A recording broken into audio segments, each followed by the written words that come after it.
tutur, ngerti tutur. Tutur tinular kali. Tutur tinular dari cerita dari kakek. Bangsa temurun. Itu yang satu. Yang kedua sumber kami saya bisa cerita dari arkeolog Kabupaten Semarang dan Boyolali. Sudah ditelusuri bahwasanya batu-batu itu di atas tahun berapa berasal dari batu-batu mana, itu kan sudah ditelusuri oleh arkeolog. Jadi sumber ini mungkin kalau arkeolog bisa valid gitu. Tapi tutur kan biasanya mendukung sekitar 30% tutur itu. Nah, terus kami juga menelusuri lagi lewat teori-teori tua di Indonesia mungkin. Teori-teori tua ini, teori tertua di wilayah kita kan teori Gujarat kalau nggak salah. Di sini tuh dulu jadi namanya satu wilayah itu namanya satu Yoke Bawen ini sendiri namanya satu wilayah itu satu namanya hutan Banaran. Banarang. Oh pakai. Banaran. Itu satu wilayah dari Salatiga, mungkin Kopeng sana, Soalnya sampai Pingit. satu itu wilayahnya satu. Ya, itu wilayahnya satu. Ini tak putus dulu. Ya. Ini untuk meyakinkan kenapa namanya dulu Alas Banarang. Dan sekarang itu di apa ya? Maksudnya itu masih tetap dipakai. Nama PTPN. Tahu nggak nama PTPN-nya? Banaran. Di Budono pun Banaran. Banaran 1, Banaran 2. Karena berawal dari nama Alas Banarang. Tapi Banaran yang sekarang nggak pakai G. Sekarang seperti itu. Gitu deh. Jadi candi itu adalah peninggalan dari Gayatri Tunggadewi. Gayatri Tunggadewi itu adalah salah satu istri Raja Majapahit pertama yang keempat. Nah, yang pikirkan membunuh anak mateni anaknya gitu, mateni anaknya karena anaknya Jaya Negara itu menjadi seorang raja tapi dolim. Akhirnya dipateni karo tuane sing ngracuni nek kleru jenengane Ratansa. Ratansa itu tabib istana. Akhirnya dia menyendiri menjadi bikuni.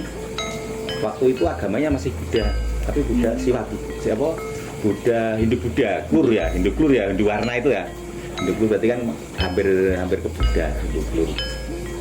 Nah, terus nggak tahu ceritanya bagaimana, cerita masyarakat sampailah ke sini membawa beban yang akhirnya menjadi satu nama identik dengan daerah sini, Nyai Sanggi. Wong tua sini itu kalau nyebut Mbah Gayatri itu biasanya Nyai Sanggi.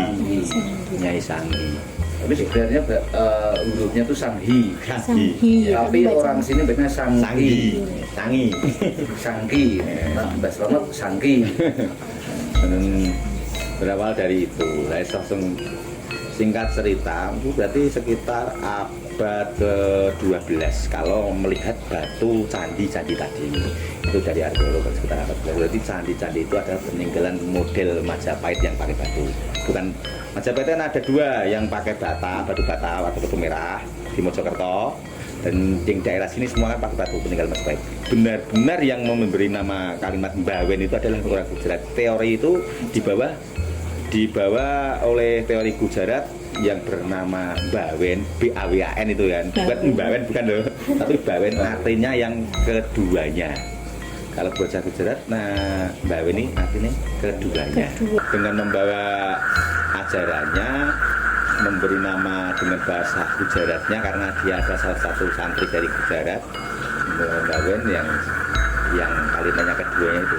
Yang satu dimakam di sini, yang kakaknya dimakam di pinggir jalan sebenarnya. Tapi sekarang kena tol. Makan bintangan itu loh. Hormat yang di. Ya, kena tol itu sejarahnya malah yang kakaknya.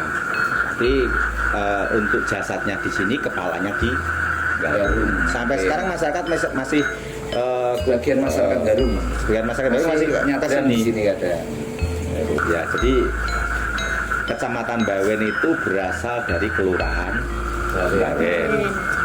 Kelurahan Bawen berasal dari Dusun Bawen. Sampai sekarang Dusun Bawen ini tidak ketemu. Tapi ada salah satu wilayah dusun yang tertua, itu adalah Sempu, Manggone Empune. Makamnya di sini, tapi dulu tempat kerajaan Mbah Irawan itu disembuh itu. Gitu, Lebih 19. 14-15 abad. Seperti itu. Jadi ada sekitar jeda waktu sekitar 3 abad. Makanya tadi bahasanya tunggul tunggak Enggak semi. tunggak semi itu tadi. Bahwa dulu sudah ada. Nah, terus karena kemajuan peradaban Islam masuk sini. Jadi sebelum nama Bawen ada ini di sini masih Banara namanya. Iya. Banara. Setelah Mbah Tremboko ada, Mbah Ismawan itu maksudnya Mbah Tremboko, Irawan dan Ismawan itu Mbah Tremboko itu baru ada nama kalimat Bawen itu dari Hujadat itu. Ya kalau memuliakan wanita sih kan, nggak harus dulu. Ya, dan ada yang mau ditanyakan monggo. Ya kan Siti ben kan nanti bercerita kan akhirnya main yang orang yang kita konsultasi tuh. Ya, konsultasi kan harus ada yang Ini kalau tanya. dengan kita gampang. Konsultasi kan Jadi kalau mau tanya apa monggo nggak bisa, tapi perlu diperjelas lagi bahwa yang namanya sejarah kan wong Jawa ngarani sejarahnya diarah. Biasanya sejarah itu kan yang menulis sejarah itu kan pemenang. ya. Itu kan udah kenal kan bahasa itu kan. Jadi ya silakan untuk yang menerima kayak barang goib. Kalau kamu mau meyakini monggo, kalau enggak juga enggak, karena enggak mengalami. Bagi yang mengalami ya ini memang. Tapi kalau kita memang menelusuri hal seperti itu, bahkan orang ahli pun saya yakin itu masih rumus perkiraan kok. Gak bisa untuk menentukan yang valid yang pasti kan nggak mungkin. Tapi paling tidak ada sumbernya. Tapi yang bisa dipercaya. Cak kuliah pena, ana kirologi kan, kira-kira biologikan. Leres juga. Akhirnya kan ilmu ini mau cocok logi ini mau. Dicocok-cocokkan ya, cocok logi. Mbak dicoki ini ku. Sing kopi nih kok sing kali. Dan ini kembali ke cerita yang agak masuk mistisnya juga. Tadi saya sempat cerita bahwa yang masuk ke sini kakak beradik Ismawan dan Irawan. Irawan itu kakaknya. Itu Irawan itu kalau nggak salah untuk mengabadikan nama kakaknya yang meninggal. Irawan, makanya kan kasih nama Ngerawan. Oh. Dulu itu sini sama kampung yang sebelah selatan jalan itu kan satu nama Ngerawan. Assalamualaikum warahmatullahi wabarakatuh teman-teman. Kita sudah sampai di tempat selanjutnya, makam Kiai Musarik. Dulunya juga disebut sebagai Raden Irawan. Nah, beliau adalah kakak dari yang dari di dusun Jembangan, yaitu Raden Ismawan. Nah, ini makam beliau. Nah, beliau juga termasuk ke dalam pencetus sejarah dari nama Bawen tadi, ya kan? Selanjutnya, Assalamualaikum warahmatullahi wabarakatuh teman-teman. Nah, sekarang kita sudah berada di salah satu makam yang tadi dikatakan sebagai pencetus sejarah Bawen tadi. Nah, ini makam sang adit yaitu Raden Ismawan. Makamnya di sini teman-teman. Jadi di situ ada makam dari Raden Ismawan sendiri, sang istri dan sang anak.